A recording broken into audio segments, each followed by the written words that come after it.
Hola amores, ¿cómo estáis? Hoy os traigo un salseo de los gordos, de los que hacen historia.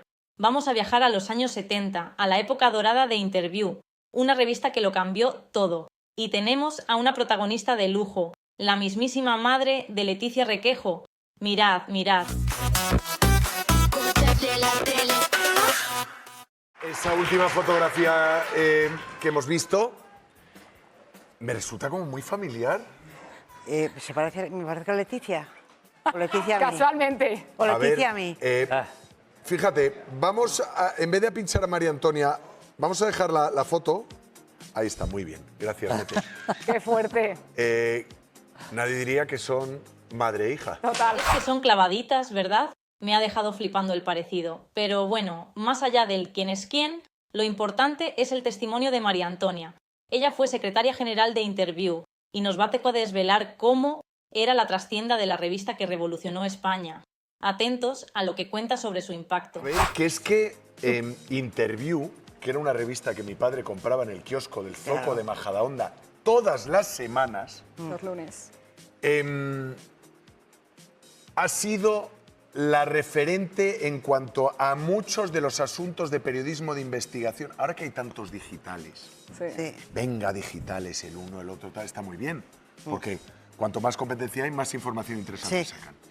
Antes todo eso lo capitalizaba fundamentalmente Interviewer. Tenías época, Tiempo. tenías siglo XXI, Sí. Tiempo, Tribuna, pero fueron etcétera. investigación, Panorama. solo Interview. Fueron Investigación. después. Pero los números uno fuisteis 1 vosotros. millón de ejemplares. Chicas, eso es una barbaridad.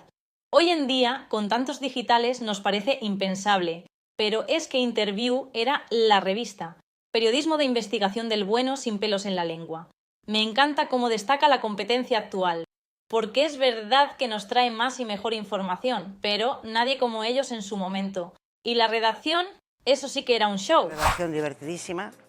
Yo lo pasábamos fenomenal. Bueno, María Eugenia se tiene que acordar, porque cuando yo entré, María Eugenia era la corresponsal en París del Grupo Z. ¿Te Mira. acuerdas de todo eso, no, Sí, María pero Eugenia? yo estaba antes que tú, o sea, cuando Sí. tú entraste yo Guerra, ya había guerra. pasado... Tú ya estabas en París cuando yo entré. ya estaba en París, Porque pero no nos nacido. conocíamos, pero hablábamos por No, teléfono. hombre, es que cambié de ubicación, pero A ver. lo que hice antes estaba en las Cortes, trabajando en una sección especial política, porque Interview tenía esa maravilla. Sí, Salían tenía las todo. tías despechugadas, Todo, pero al claro. lado una entrevista con el obispo de no sé ¡Ay, cuál. la maravilla de Interview! Salían las tías despampanantes, pero luego te metían una entrevista con un obispo o un político de alto standing. Esa mezcla era explosiva y, sinceramente, genial. Demostraba que el periodismo no tenía por qué ser aburrido para ser serio. Pero claro, con tanto poder y tanto salseo, las presiones debían ser brutales, ¿no Yo creéis? investigó muchísimo sobre este crimen y se publicó muchas cosas. ¿Quién fue? Eso es imposible saberlo. Pero se investigaron, vino mucha gente a la redacción que había estado ahí, que había trabajado para ellos, y se publicaron muchísimos, pero bastantes números ese verano y después, porque fue en verano, fue en agosto, el crimen de los Mártires de Urquijo. Y se publicó muchísimo y se trabajó mucho sobre ese tema. O sea, que no solamente eran las chicas, que yo entiendo que lo de las señoras en la portada, pues es un tirón. Sí, sí, Pero es que claro. los reportajes de... La nevera. Me encanta ese término. Esas historias que se guardaban, aunque María Antonia dice que Interview era muy valiente y lo sacaba todo. Y las presiones del gobierno, de la monarquía, de gente importante. Es que la revista tenía un poder que hoy es impensable. Era el altavoz de muchísimas denuncias. Y lo de los políticos, esto sí que es fuerte. Sí, dígame, Dígame, ¿quién pues, estaba al otro lado del teléfono? Cualquier persona que puede estar en la calle que tenía un tema que podía ser para Interview. Ya, pero me Cógelo, refiero cógelo. a la gente con poder.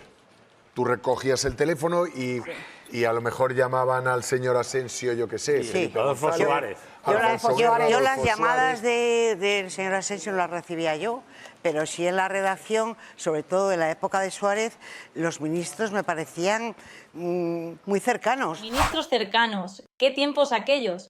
Hoy en día, para hablar con un político tienes que pasar por 20 filtros, gabinetes de comunicación, asesores. Es una locura. Antes, parece que la cercanía era otra. Y hablando de salseo político, no podemos dejar de lado un tema que fue un bombazo en su momento.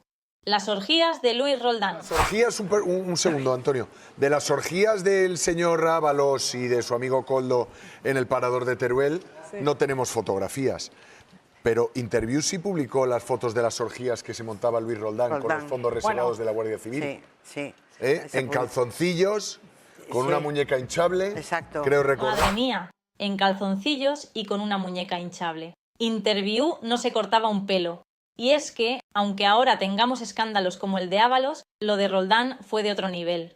Pero la historia que viene ahora, la que cuenta María Antonia, es de las que te dejan con la boca abierta.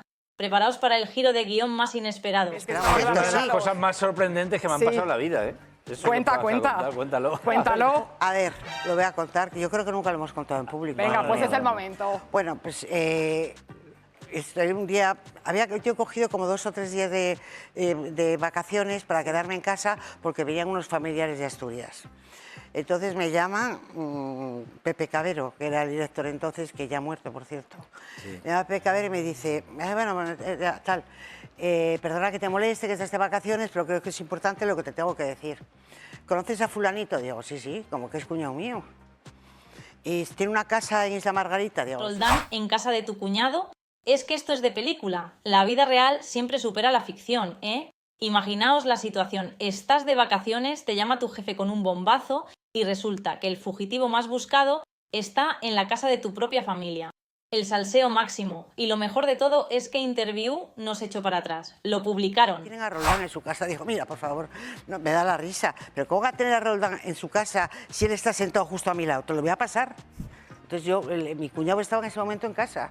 Entonces le pasé, hablé con Pepe Cabero. Resulta que Antonio Montero y otro compañero, que se llama Hugo Arriazu, habían llevado un reportaje a Interview diciendo que Roldán, que nunca salió de París Roldán, estaba escondido en una casa en Isla Margarita. De su cuñado. Y la casa eran mis cuñados. Así se hace periodismo.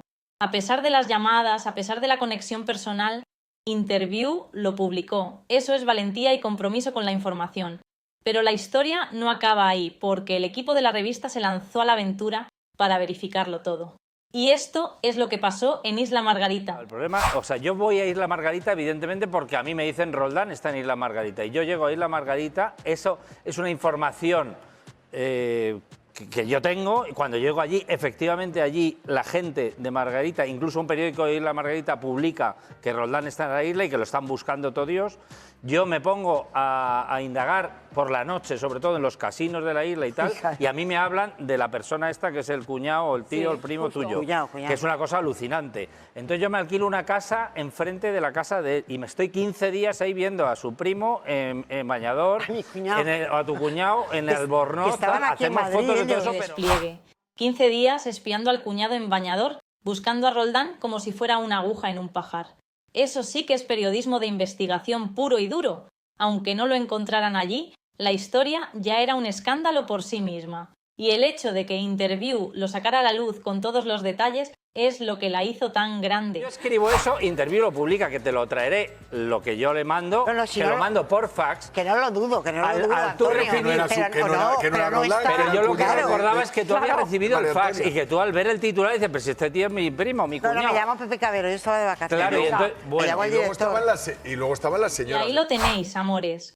Una historia increíble que demuestra el poder y la valentía de Interview en una época de cambios.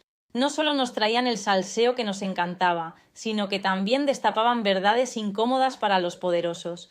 Un aplauso para María Antonia y para todos los que hicieron posible esta revista legendaria. Dejadme en comentarios qué os ha parecido esta historia y si conocéis más anécdotas de Interview. Nos vemos en el próximo vídeo, divinos.